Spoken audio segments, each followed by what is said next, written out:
Bonjour à tous, je suis Emmanuel Malherbe, directeur de la recherche chez Artefact et j'ai la chance d'animer ces Data Coffee. Le principe, un sujet data, l'IA générative, un expert data d'Artefact, Leïla, et un bon café. Bonjour Leïla. Bonjour. Qui es-tu chez Artefact?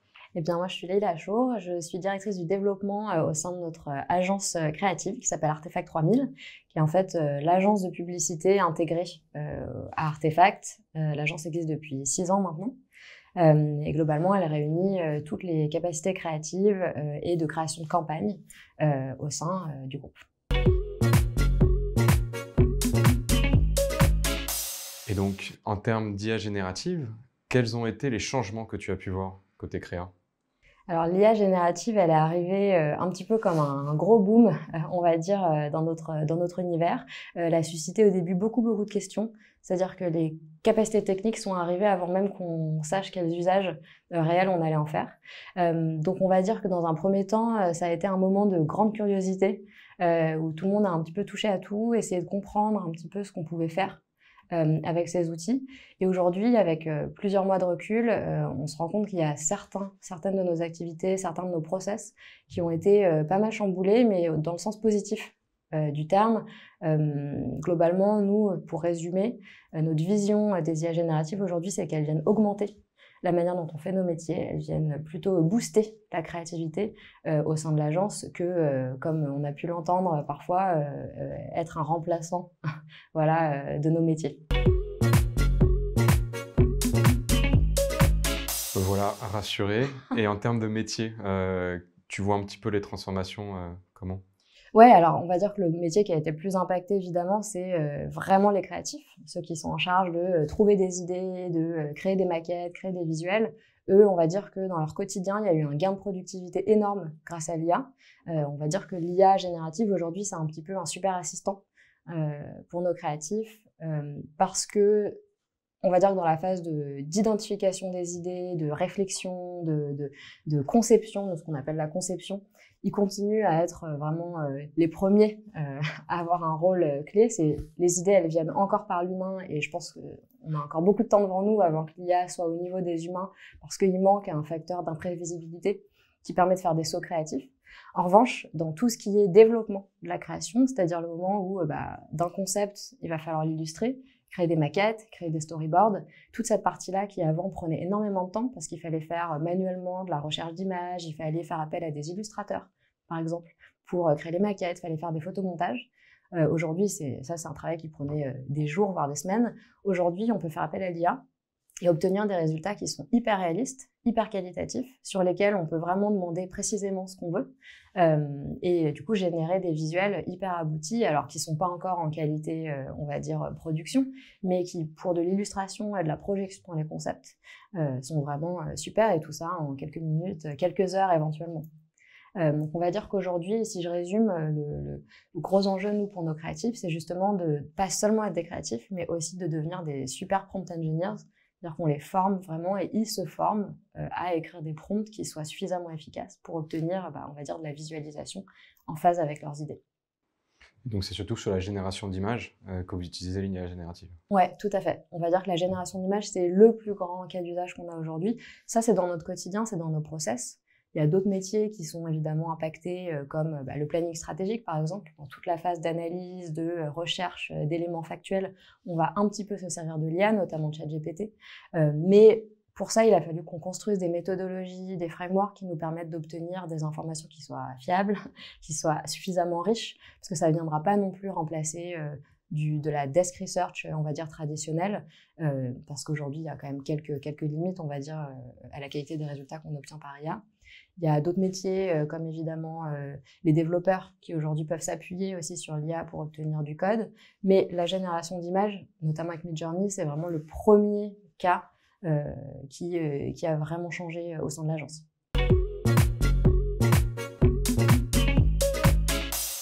Donc est-ce que tu as des exemples? Tu peux nous parler de projets concrets? Ouais, bien sûr. En fait, pour nous, il y a un petit peu 3 niveaux. C'est-à-dire qu'il y a le premier niveau qui est dans notre quotidien, ce que je viens de raconter, donc c'est-à-dire ce gain de temps en fait pour visualiser, développer de la création en amont vraiment de la production. Donc ça, c'est par exemple récemment, on était sur un pitch et donc il fallait créer des storyboards animés pour aider les clients aussi à se projeter dans le script qu'on avait rédigé. Et là, au lieu de faire appel à un roughman, on a utilisé Midjourney pour générer tous les visuels et construire un storyboard, on va dire, qui soit beaucoup plus réaliste que de la simple illustration en noir et blanc. Donc ça, on va dire, c'est le niveau numéro 1 et c'est plus de la productivité au quotidien pour remettre un petit peu plus de temps et d'énergie sur les tâches qui sont, on va dire, qui ont plus de valeur ajoutée que sur les tâches aujourd'hui qui sont un petit peu, on va dire, opérationnelles. Le deuxième niveau, c'est des projets qui sont, en fait, c'est plus de monter une offre. Avec notre studio intégré de production digitale, on est en train de développer pour certains de nos clients une offre de production de contenu par IA générative.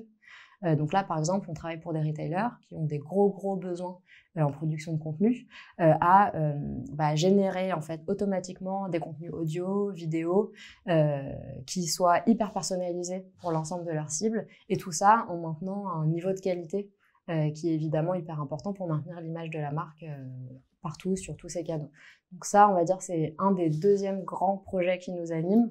Et puis le dernier, c'est comment les IA aujourd'hui permettent, en tout cas, de faire naître des idées qui étaient impossibles avant. Pour nous, dans la création, la publicité, c'est le nerf de la guerre. C'est justement comment est-ce qu'on fait pour se réinventer tout le temps, pour venir avec des idées qui soient originales, innovantes, qui vont étonner nos cibles. Et par l'IA, aujourd'hui, on peut faire des choses qui, techniquement et même dans notre imaginaire, ne pouvaient pas exister il y a encore quelques mois. Donc si je dois te donner des exemples un peu concrets, par exemple, alors je ne peux pas citer de clients spécifiques, mais en ce moment, par exemple, on travaille à donner vie à des œuvres d'art, les animer, en fait, justement en utilisant Midjourney. On travaille aussi sur la création de produits à partir de prompts proposés par les consommateurs, c'est-à-dire on va les aider à visualiser leurs produits de rêve et en faire un outil de search au sein d'un catalogue.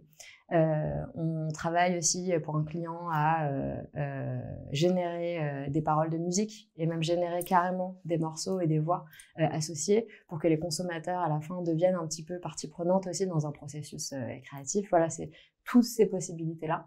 Elles n'existaient pas il y a quelques mois et aujourd'hui on s'amuse beaucoup avec. C'est une véritable révolution, donc ça c'est ce qui se passe chez Artefact 3000. Est-ce que tu vois un peu d'autres choses qui se passent dans l'écosystème ?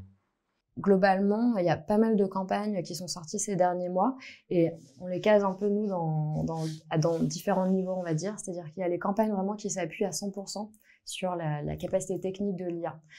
Récemment, par exemple, la campagne d'Orange pour les Bleus, on a trouvé que c'était un cas hyper pertinent qui permet de mettre en scène, on va dire, une promesse de la marque, aussi, et même un engagement de mettre en valeur l'équipe de foot féminine en utilisant justement ce que l'IA générative peut faire pour transformer complètement une vidéo en visuel. Donc ça, on a trouvé que c'était un exemple hyper puissant.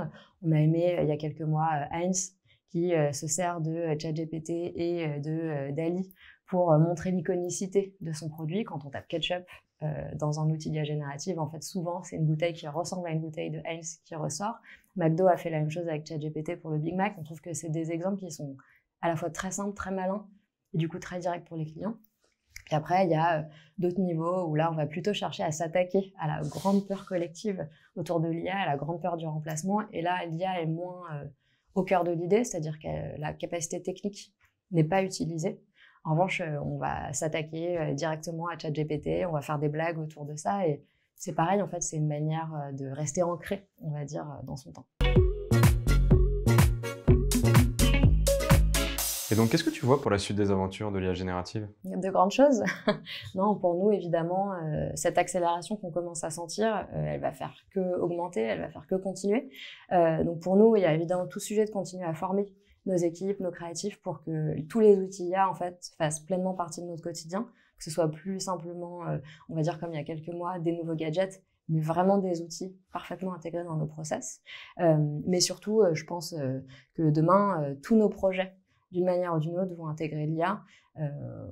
Je pense aussi, surtout, que ce sera jamais en fait un remplacement de l'IA par rapport à certains métiers, mais vraiment une combinaison et une manière où l'IA et l'humain vont venir se renforcer l'un l'autre, c'est-à-dire que ce facteur justement humain, à la fois d'imprévisibilité, mais aussi de contrôle qualité, de garantie, de compréhension aussi de tous les enjeux d'une marque, on va continuer à le garder en tant qu'humain parce que ça reste notre prérogative première et surtout ce qu'on sait faire de mieux. Et l'IA va continuer à l'inverse à venir nous aider à gagner du temps sur certaines des étapes qui sont un petit peu plus répétitives, qui sont peut-être plus simples à réaliser, qui demandent moins d'imagination aussi. Donc voilà, je pense que ce soit dans la production, mais aussi dans la création de nouvelles idées, ça va vraiment être une combinaison gagnante. Merci Leïla, donc c'est une révolution où l'humain reste au cœur de la révolution. Tout à fait. Merci pour votre attention. Je vous donne rendez-vous pour le prochain épisode du Data Coffee de la plateforme média The Bridge sur le thème de l'IA générative.